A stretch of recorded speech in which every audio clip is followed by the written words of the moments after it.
Welcome back to year channel new blog. আছে সকালে ভালো আছে, আমিও খুব ভালো আছি। স্নান আমার কমপ্লিট হয়ে গেছে। আমি তো সকালবেলা করে ঘুম থেকে উঠছি।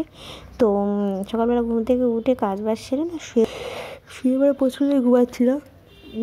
শরীরটা খারাপ ছিল বলে। আর এদিকে ডালটা গরম করে নিচ্ছি। আর আমি সয়াবিন করব, ভাত করব আর বেগুন ভাজা, এইগুলো সব কিছুই করবো।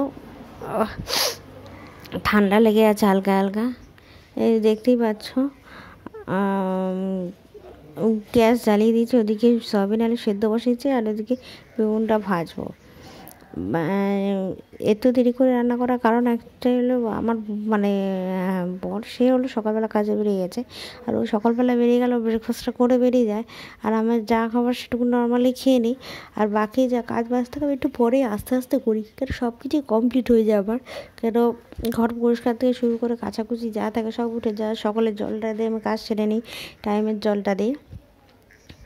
আর এদিকে এখন বসেছি হলো পুজোর মিষ্টি খেতে। সকালে পুজো দিতে গেছিলো, তার মিষ্টিটা আমি আর যাইনি আজকে, ভালো লাগছিলো না, শরীরটা ভালো ছিল না বলে, তাই আর। তো চলো আমি খাওয়া দাওয়া করে একটু রেস্ট নিই, দেন বিকালবেলা বিকালবেলা আরও অনেক কাজও আছে আমার। তো দেখতেই পাচ্ছ ঘরে সারা জায়গায় জামা প্যান্ট ভর্তি হয়ে আছে, আর কিছু বলারই নেই আমার সিরিয়াসলি এইসব বিষয়। আর এদিকে গোছানো বাকি আছে প্রচুর। সামনেই পয়লা বৈশাখ, সব তো ঘর বাড়ি সব পরিষ্কার করে টিপটাপ করাই আছে।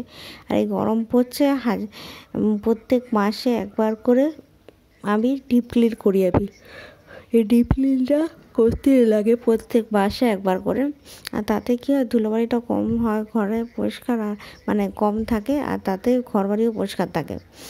আর টাইম বের করে প্রত্যেক মাসে আমি একবার করে আমি করেই থাকি। কারণ গরমে নোংরাটা বেশি হওয়ার কারণ হলো ফ্যান চলে, তার কারণে বাইরের নোংরাটা ঘরের টানও আসে। আর সব দেখতে পাচ্ছ ঘরে খাট বাট কি অবস্থা, এগুলো সব পরিষ্কার করে গোছাবো। এদিকে রান্নাঘরটা খুব সুন্দর করে গুছিয়ে পরিষ্কার করে রেখে দিয়েছি। রান্নাঘরে আমি আরও কিছু জিনিস গুছাবো, আরও কিছু জিনিস অ্যাড করবো। যখন করবো তখন অবশ্যই তোমরা দেখতে হবে। তো চলো, তার আগে বাকি সব কিছু গুছিয়ে নিয়েছি, তোমার সাথে শেয়ার করে দেখো। বেশ সুন্দর গুছিয়ে নিয়েছি, দেখতেই পাচ্ছ, পরিষ্কার করে নিয়েছি।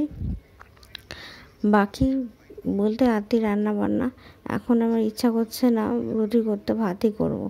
এগুলো সব পরিষ্কার করে নিয়েছিলাম, তাই তো এসে শেয়ার করে দিলাম। এই ফুলগুলো চেঞ্জ করব, পয়লা বৈশাখটা চলে যাক, তারপর এগুলো ধুয়ে রেখে দেবো, পুরোনো ফুলগুলো দেবো। তো চলো ভিডিওটা এখানে শেষ করলাম।